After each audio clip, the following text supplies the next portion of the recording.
Okay, thank you for turning on your cameras. Uh, I want to charge. I'm going to share the checklist here with everybody. No, that's not it. So we're working from the same document, and you all have um, editorial controls that you can add things to that checklist. This isn't just me. You're going to have a chance to add things, but I want to go through the checklist together so we don't forget anything. Sarah, you and I are going to be sort of leading the conversation today. And it's a document that we'll be using and adapting today and in the days ahead. Mary Kate is going to be doing a WWXD on the track drop on Friday morning. And you're invited to come to that to get you advice on what you need to do to make your presentation on the track drop as good as it can be. Sarah is going to be talking today at 4 o'clock in her salon using this checklist and also adding a few other twists and turns as we learn how your sessions go today. I know that you've got lessons today, and you also have some impromptu rehearsals happening during the afternoon. And then we start our matrix again. All of the matrix sessions are going to be 20 minutes today, not 30 minutes, as I had inaccurately said earlier. 20 minutes will be your sessions today. Then on Friday morning and morning, afternoon, and evening, we have rehearsals, and we'll be using the same matrix again. So your gear can be in the band room. We're moving back into the band room with all the percussion equipment. So yeah, I know, Stephen. I know. You're gonna have to do a new setup in the band room. But now we don't have the community band to think about. We move all of that equipment back, and we're gonna need your help moving that. And then we're gonna be in Abbott. So those two rooms will be the rooms for the rehearsals. And there's one little more kink in the works, is that we do not have Wi-Fi in KFA today from noon until 9. So the only person who's impacted by that I know of will be Trisha, and we're going to be doing a FaceTime rehearsal with her. That string quartet that we worked on yesterday, we used FaceTime then. We'll use it again during this rehearsal. And then on Friday, we have Wi-Fi, as we have had in the past, and we'll do morning, afternoon, and evening grid. So we'll go through the matrix on Friday. And then Saturday morning at 10 o'clock, we do the track drop. So the reason we have a WWXD with Mary Kate at, what time is it? 8:45, Mary Kay. That is going to be at 8:45 WXD, sort of going over what you need to do to make the track drop as good as it needs to be. That'll mean slides and a whole bunch of, everyone's got a different situation. Now I'd like to open with this. I'm going to share this document so that we can all use it. And you're allowed to, if you open the document, you'll be able to see that you're able to make some changes there. This is the document we're using. It's called the workflow checklist. And I'm just going to read this only because some people are oral learners, some people are visual learners, and some people will just be mouthing the words with me as I say them, because they are kinetic learners. I don't know. It is time to maximize your experience hearing your new compositions. You've spent dozens of hours learning how to be a better composer, generating ideas, capturing those ideas, polishing them, and now it is time to produce the music. You've created a valuable experience already and some intellectual property. The checklist provided here identifies 3 production steps that we're going to go through together. Score and part production, rehearsal and performance preparation for the show, and then the show itself, and then documenting the show. Proofreading is critical to avoid wasting time. I put the gerund in the wrong word, wasting. No, not that.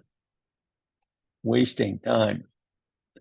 Confusion and frustration in the process of putting together a rehearsal or performance. Already in the 5 pieces that I've been involved with, the readings yesterday, there was confusion, there was wasting of time, and there was frustration. And that's sort of par for the course on first readings. But now it's time to start cutting the corners and eliminating that from your experience. So here's a brief checklist. Here is a link prepared by the Hal Leonard Music Publishing. It's a brief checklist, and in some cases, you'll be able to use that checklist, and that's all you need to do. Suffice to say, these are some of the critical steps in putting together a score and parts. For an even more detailed checklist for the preparation of scores and parts, this website here is linked to an hour-long podcast and an incredibly detailed website and checklist that is prepared by music copyist David McDonald, who's got a podcast and he's got a whole bunch of stuff so it takes you into that website. It includes a meticulous checklist for editing and preparing scores and parts for publication and for performance and recording. So it's a, hold on, I've got someone ringing my doorbell.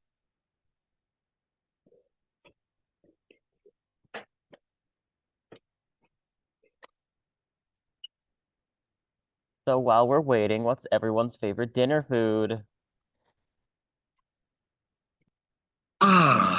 An interlude, a pause that refreshes.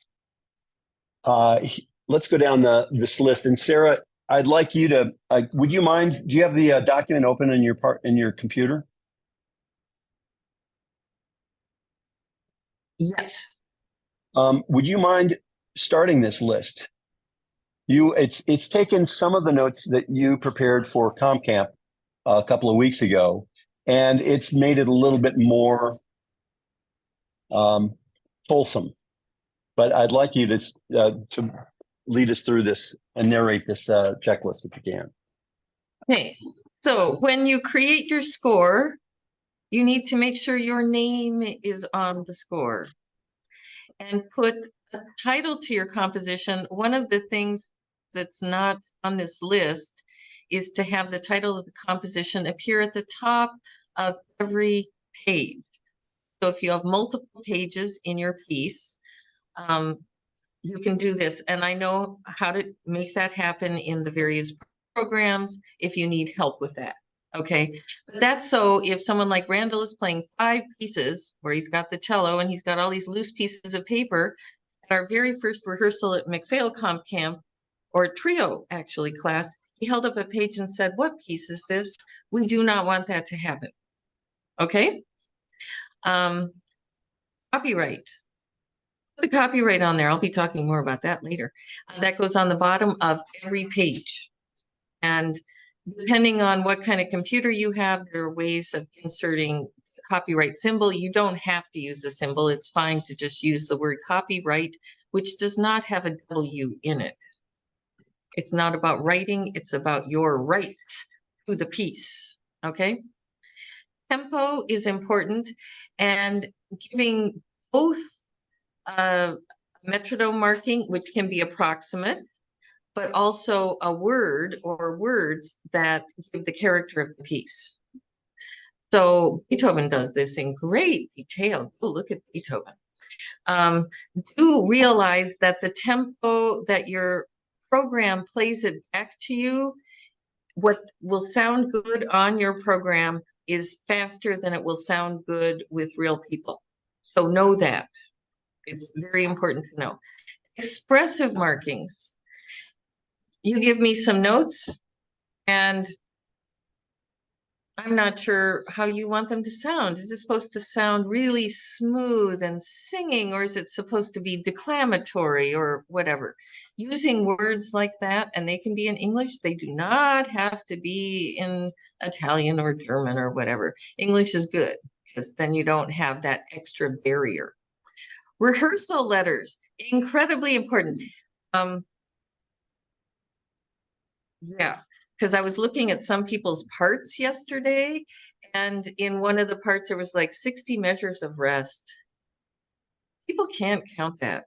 So you need to make sure you have regular rehearsal letters, and all of the programs now have it. So if you enter it in the main score, it will appear in all the parts. In MuseScore, you need to enter them from the front end, because if you enter A and then B, and then you want another one in between, it will call it A1. So it's nicer to go A, B, C, D, E. And these rehearsal letters are not indicating the form of the piece. So if you have an A section that comes back, that's not A again. They're for rehearsal. But we don't want two A's in the part, or people will go, which A do you want me to go to? I don't know. Okay. And it's good to have them every 8 to 12 measures at the beginning of a phrase. That much of the form is good. And when new instruments come in, that's another good place. Because often people are saying, take pickups to A, because that's where the violin starts, or something like that. Okay. So they are totally for rehearsal, and to make rehearsal quicker and easier. Dynamic. Sarah, because we are so tight for time, especially on the first reading and on today, it's important now. Don't wait this till you're polishing the piece and saying, "Oh, I'll put the rehearsal letters in later." Now is the time to do it, because today is only 20 minutes, and this is sort of a critical turnaround from the first reading. It's sort of laissez-faire. We'll see what happens. It's not done. You haven't written the whole piece yet, and that's okay. But today, even if you're not done, it's better to have the rehearsal letters in, because this is now about efficient use of time. And I know it's going to be frustrating not to get through your whole piece in this rehearsal today. We've got 20 minutes. Your piece is maybe 4, 5, 6, or in the case of a few of you, 15, 30 minutes, depending on who you are. But the sooner you get the measure numbers in, or the measure numbers, oh, that's something I forgot. Measure numbers. Don't make those go away. We had one score, I think at camp, where parts had measure numbers and the full score had letters. Yes. No measure numbers. Have both in the piece. Yeah. Yes. And get them in now. This is the point. Now. You're going to need the rehearsal efficiently run. Get the letters in now. Good. Yes. And put in dynamics. Remember that dynamics have characters. This we didn't talk about last time. I always start with mezzo forte. Mezzo forte means warm. Mezzo piano means sweet. Forte means strong, and it literally does. Piano means quiet. Pianissimo means hushed. And fortissimo is off the charts loud. It's extremely whatever your character is. So if you're angry, it's extremely angry. If you're excited, it's extremely excited. If you're depressed, it's extremely depressed. FF means extremely. You do not need to go farther than FF. You might need the program to do that, to play it back. Now you are thinking about people playing your piece. So put in the dynamics you want people to be thinking about when they're playing. Articulations. So put them in. Slurs for wind instruments. If you have no slurs, they go da, da, da, da, da, da, da on every single note. And so the way you can figure out the slurs you want for Mary Kate and Daisy on the saxophone is to sing da, da, or da. Do you want that? You're going to sing the first note regardless. Now, for string players, it's entirely different. The bowings are indicated by the slurs. You still have staccato dots and portato and all of that, but you're indicating bow changes. And if you do not know how that works, you consult with one of the many string players here and say, does this work? Because you have access to string players here. So do that. Okay. I would like you to talk a little bit more, because it's a bigger topic, but I'd like to spend a little bit of time talking about articulations. Could you do that, Sarah? Articulations? Yeah. Okay, so if we're talking about accents, the smallest accent is the tenuto line. Next accent is the V on its side. stronger than the tenuto. Tenuto literally means to hold full value, but you kind of caress the note. It comes from the same root as tender. So treat the note tenderly. Then you get this one. This is a more of a real accent. The tent top is still a bigger accent. And the biggest accent is what? Sforzando. And sforzando is not a dynamic. It's in the dynamics in all the programs, but it is not a dynamic because how does an articulation differ from a dynamic? Oh, that's a great trivia question. William, are you unmuted? Yeah. You stay on the dynamic. Yeah, dynamic continues. So if you write forte, everything's forte. If you put in an accent, it's just for that one note. So sforzando is just for a single note. And it can be RFZ, SFZ, FZ, SFFZ. Can be, there are many ways of writing it. And you can look at them and go, oh, that has the character I want. I want them to really whack that note. Okay. Slurs are really still important with winds. And wouldn't you say if you want a downbeat sound, you may want the slur to end at the end of the measure. And then so there's you have the lead in da da, and you hear the downbeat. If you want to kind of hide the downbeat, which sometimes we do once we've set up the meter and we're perceiving our little inches of time moving along, it can be nice to kind of hide it and just go da, right? And then the way you indicate phrasing for string players, since you don't use the overarching slur, is with hairpins, correct, Randall? Yep. Yep.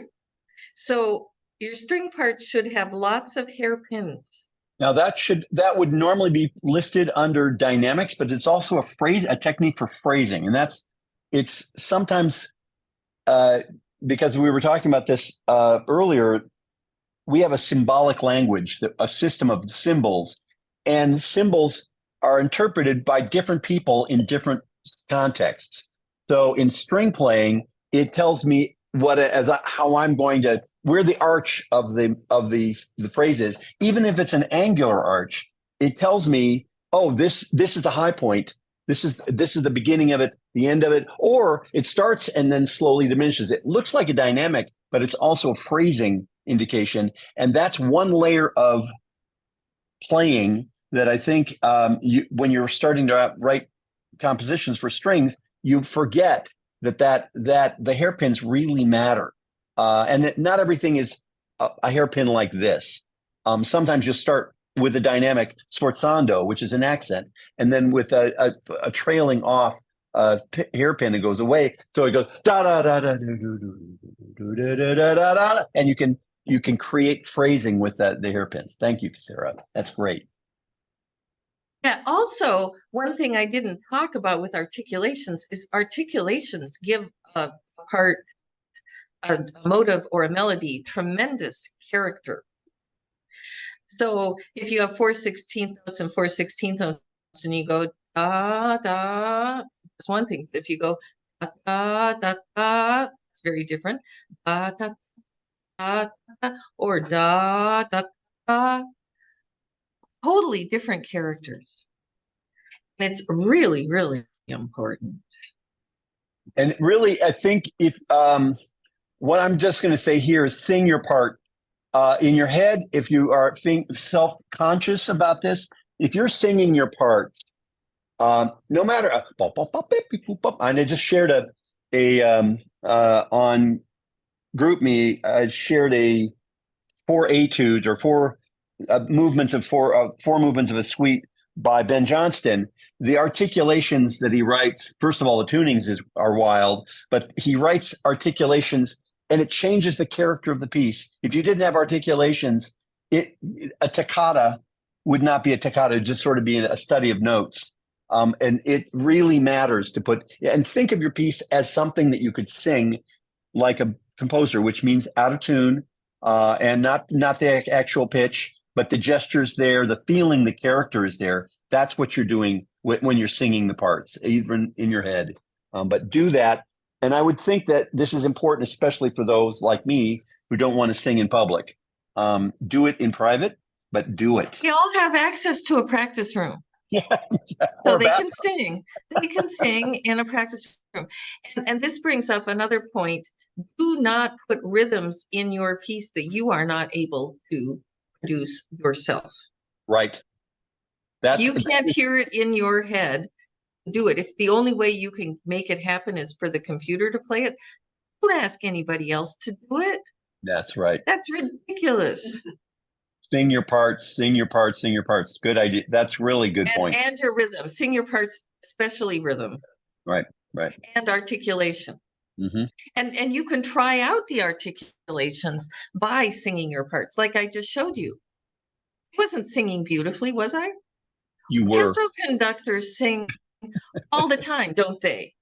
They And do. they're singing you, no, not like this. One at Michigan State would go, no, it's jada-dee, da-da.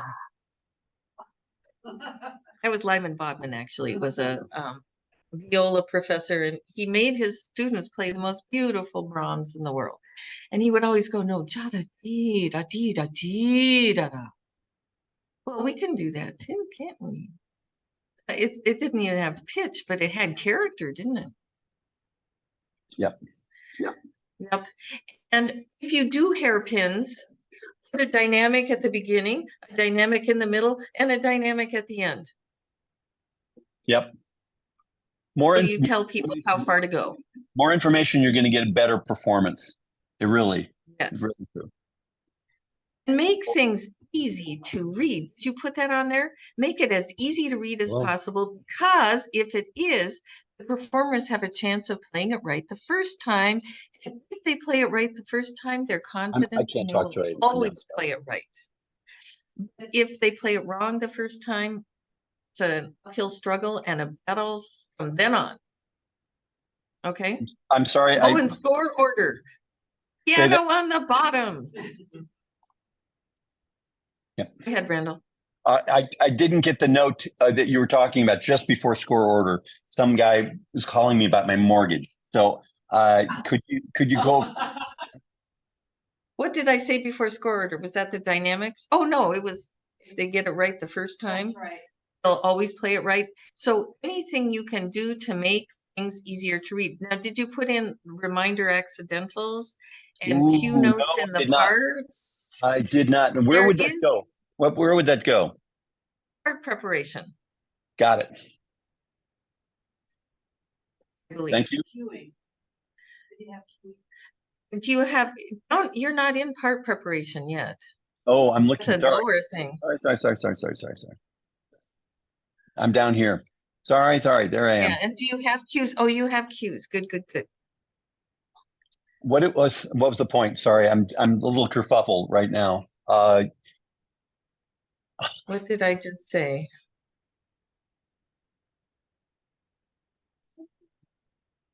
Crumb. We'll come. We're going to cover it again. So sorry about that. Accidental. Reminder accidentals. Thank you. And for anyone working in MuseScore 4, there is a plugin for it, and I can show you how to use it if you do not know already. Yep. These are huge. And Randall needed more in his piece yesterday, and I'm going to show him why and where. Yeah. I didn't have time yesterday. I'll do it before we leave. Thank you for being courteous. Yes, I'm trying to be courteous. Yes. So the score order was the bottom thing on the Mhm. thing, and that's piano on the bottom. And what it's going to give you is orchestral score order. So it'll put all the strings underneath the piano, and pianists. I was looking at somebody, was it Lucas's score? And I'm like, oh, look at those notes I got to play. That's going to be hard. And it's got the alto clef. And I went, not my part. There was a piece, Zani's piece, has a cello, saxophone, and piano. And I think the piano was in the middle of the score. I don't know if that's true. Zani, do you remember? No, it was in the bottom. It was. Was it in the bottom? Okay. All right. I think Yeah, an and early draft of it when was you're different. doing chamber music, if if like you had a bassoon and a violin, you would put the violin above the bassoon because you'd want the higher part, the melodic part on top. Now we don't have a bassoon here, but we do have a cellist, you know, but that's a wind instrument. And it might be playing the bass line. And you'll be writing for other instruments. This isn't your only chance to write music in your life, Right. after all. So part preparation, and it can be good. You have to put the cues in the parts where they're needed. For the full score, for the pianist to read from, if you have a pianist, they don't want the cues in there because they want it to fit on. Oh, that's what we didn't. Page numbers, not page numbers, page turns. Oh, Page page turn. turns, which go on parts, because this is part preparation and full score preparation for the pianist. The pianist wants to see everything. We read from full score all the time. Yes, we want page turned. And I often ask people to send me their music score file so I can make it work for myself. Because I do it, I don't want a page turner. And sometimes I've got 2 copies of one page because there's a rest in the middle and I turn my page there and then it's the same page on the next page, but marked up start here. And we're saying page 1 is always on the, No, it has to do with the page turn for me. okay. Sometimes I'll do 1, 2, 1 over to the left taped on and 2 and 3 because there's a good page turn at the bottom of 3, and then I'll have 3, 4, 5, or 4, 5, 6, right? If there are 6 pages, I can do that with 1 page turn.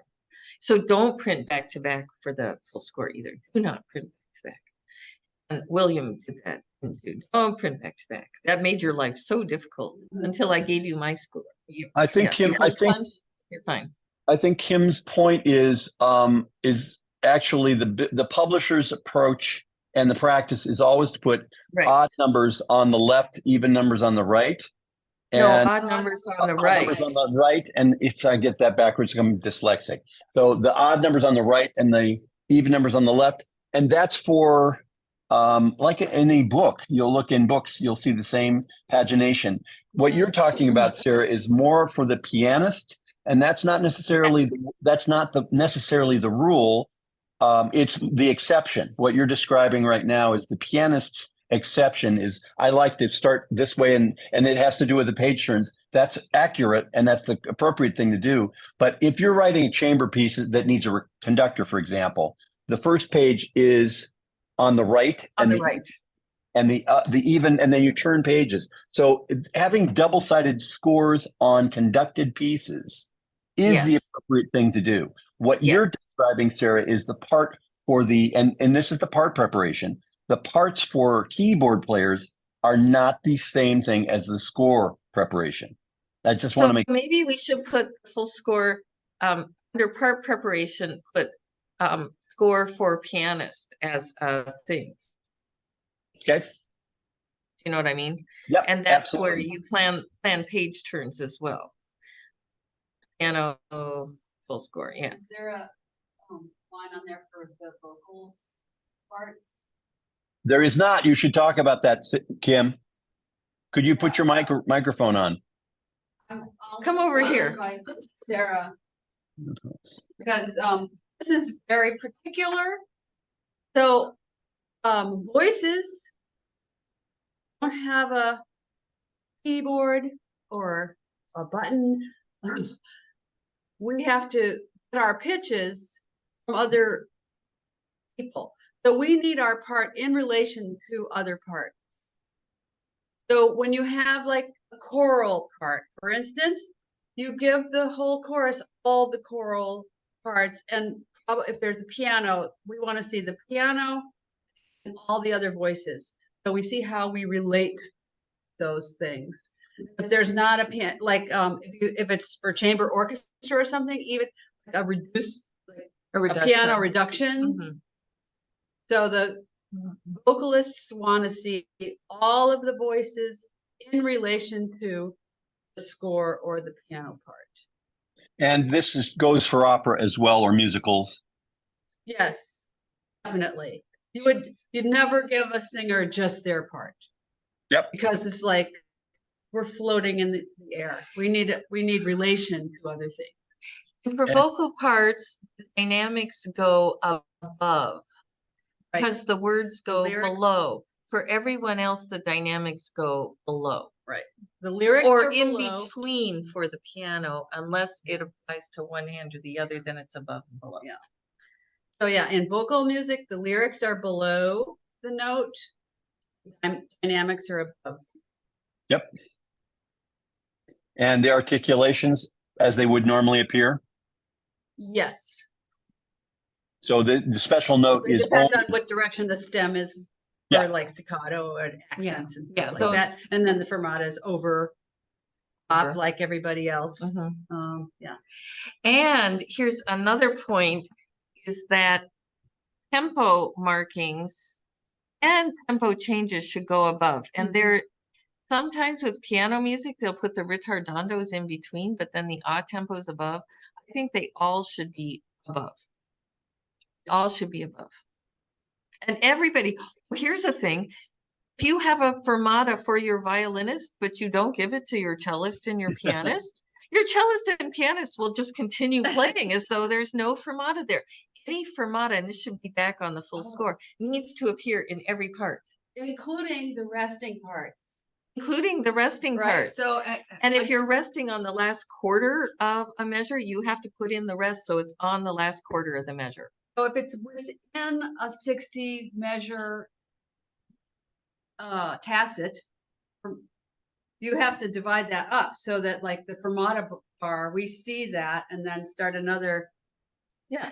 group of rests. And usually a Yeah. fermata will come right before a rehearsal letter. That's right. I'll go back to my. No, you can sit right here, sit right here. So if we need you, we're ready. I know that William is writing a score that has two singers, and it's a first time experience. So he's got some issues that we'll talk about as elsewhere, but this applies to anytime you've got a chamber piece that has it's not a song with accompaniment. It is a chamber piece, and the singer is part of the ensemble. There's a different way of treating those parts. Now, I put typically the parts on the top. Is that your agreement with that idea? Vocal parts on the top. Yep. Vocals on the In the top order, say TB or, or It's not- SS. It's I not see. it's not like a choral score. Now we've got some pieces. I'm not sure of the pieces, but they have four singing voices. right. And there's other instruments. So are those orchestral? Like, are those the orchestral practice is to bury the vocalist within the full orchestra part? But I don't know the convention for.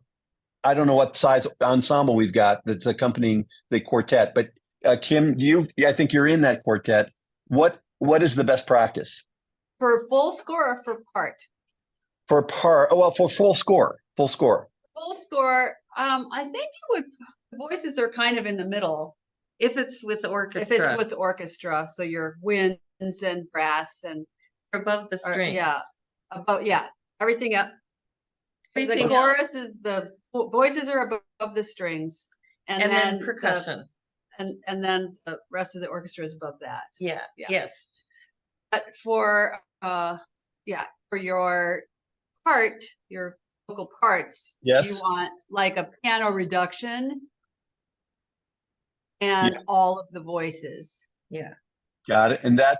But how large does the chamber ensemble need to be for it to be embedding the quartet or the vocal parts into the full score? You know what I I mean? think that has to be full orchestra, Right. full orchestra. But are you saying, for instance, if there's like piano and a clarinet and four voices, where do you? No, I'm saying 12 instruments, 4 voices. Uh-huh. I think you would still follow that rule Which rule? of put the voices above the strings. Okay. If you've so you got winds 12 and percussion and you've got- piano and stuff. Let's say we got a flute, a bassoon, a trumpet, a trombone, 2 percussionists, 4 singers, and a quartet. I think then in the full score, you put them between, but you would definitely give the singers a reduction with their parts on top of that. Yeah. Possibly with notations of oboe That's the to the notes that's the the part. oboe's playing. You're talking about the part. I'm talking about the score. Oh, Yeah. the score. Yeah, the score, I think would you do it. follow the same rule as The- orchestral order. Yeah. Thank you. That's what Start that's having, if yeah. you start having all those families. Right. Yep. Thank you. The other thing you have to consider when you are writing for voice is you must have their pitches that they can find.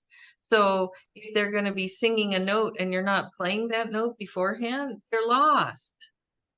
Unless it's keynote or something. But you have to sneak it in, sneaky. You can be sneaky, yes, but you have to figure out some way so they can Find their hear, cue. find their note. And that's the finding your note is an art. There was an Oliver Nussin piece, Where the Wild Things Are, where the part is for the dog, a female singer singing the part. It is an incredibly complicated chord. Plus, it's moving parts, and there's like 30 measures of rest, and then suddenly the dog has to sing a high F sharp or something. It's out of. They played the F sharp 50 times, but you're playing the F sharp in the midst of a whole bunch of other things and moving parts. And that is, no matter how much you rationalize, well, the F sharp is there. There's the F sharp. Listen to the F sharp. It's in the trumpet 2 measures before you come in, and then the string, the viola plays F sharp 2 octaves, an octave below you. It is an art setting voice in a large ensemble, and you have to. I agree with you, but there are composers who are rationalized. Well, I heard that I can cheat, and you can just hear the F sharp. Well, it's complicated. It's an art, is really what I would say. Yeah, it's an art. Yeah, and don't. Can I give a brief funny story because we've been so serious here? Yeah. Yeah. Okay. A friend of mine premiered or was doing on a tour a piece, I think by Morton Feldman. And it was one where she had this giant fabric thing that went out to the edge of the stage, and there were dancers, and they would dance on it and would jerk her head and all sorts of things. But it was incredibly complicated. And one of the orchestras we played it with the oboist figured out that she got her cue from him, and he played the wrong note on purpose because he hated the piece. And this is a piece where when the piece was done, the audience booed in Italy, I think it was. They just hated it. And my friend is backstage going, I'm not going out there. I'm not going out there. And the stage manager said, oh, it'll be fine. It'll be fine. She went out there. They cheered for her. That's funny. And at one point, so the conductor said to the players, well, we're doing this piece. We're paid to do this piece. So you have to do this piece. And the boos were going on during the piece. And one of the first violinists stood up on his chair and said, we're being paid to do this. We have to do this. Were they Italian? The players? Oh, Of course they Isn't this said a that. great story? So that is our our little story. I think mostly we've got what we need here. I was going to say in MuseScore 4, it's really easy to print out parts that have just some of the parts. You go into the instruments and you make the eye go shut on the instruments you don't want. And then you open them up again when you want to see them. Reduce the space? You don't see them. Wow. You don't see them. So you Very can print that cool. part, but they're still there. You can open the eye again. So it's very cool. I do want to go over things that your amanuensis might want to help you on. It's We have a question in the room, Randall. Good. What's up? Unmute so he can hear you.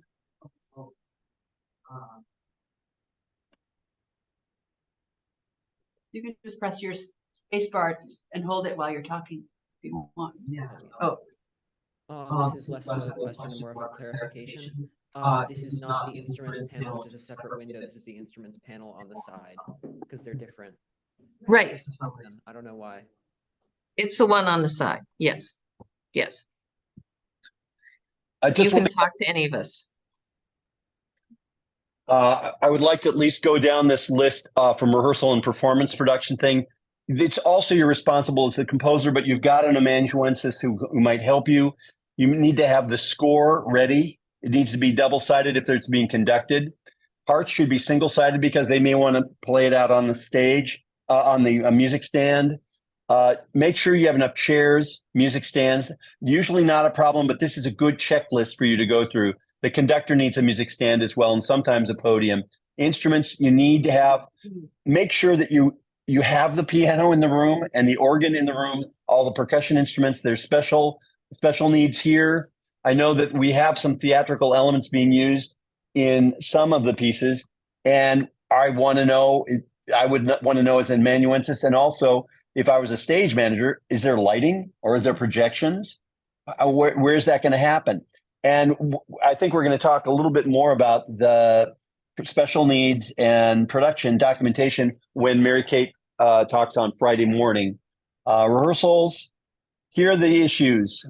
You want to have an efficient use of time, have a plan, have an objective of what you need to accomplish. I've not finished the piece, for example, but I want to get through all of the music that I got.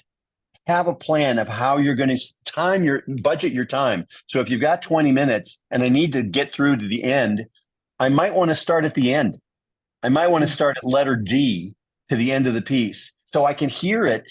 And then we've already practiced the music at the beginning. So I'm just going to go back to that. Clear communication. Make sure that you are being the one who's clearly communicating what needs to be communicated. And don't let the perfect be the enemy of the good. Think about what that means. Sometimes you want it to be, the beginning needs to be perfect, and you spend your entire rehearsal working on 12 measures. You need to cover the whole piece during the rehearsal. Be respectful and have some generosity. It goes a long way towards getting the active and positive participation of your players, and establish in rehearsal what you want to have in a performance. If you want it to be goofy, and I'm using an example, recent one, shaking a tree leaf and leaves in rehearsal, and it's starting to get out of hand and a little bit goofy, but that's what we've done in rehearsal. Then guess what the performance is going to be like? Like that. It's going to be very similar. So make sure that what you want to have in rehearsal, you're practicing what it's going to be like in a performance. And when you're in performance, be calm and carry on. I know I'm talking to you, Stephen. Be organized in yourself and ask the same of your colleagues. And Stephen was very organized at his rehearsal. He had planned it all. I was talking about Tim Guillaume piece. I think it was last year or 2 years ago when we had Iggy's. Yeah, trees. Iggy had the leaves. Yeah. And I have one more thing to add. I'm not sure where we want to put it. Bring your 3-ring binder. William wasn't able to play his double-sided copy of his piece because he didn't have a binder. I had a punch with me. I punched it, put it in the binder, and he could play his piece. Bring your binder. And if you're playing in several pieces, then you have them all in one place. That's why we have binders. That's why you have a binder. So where do we put that?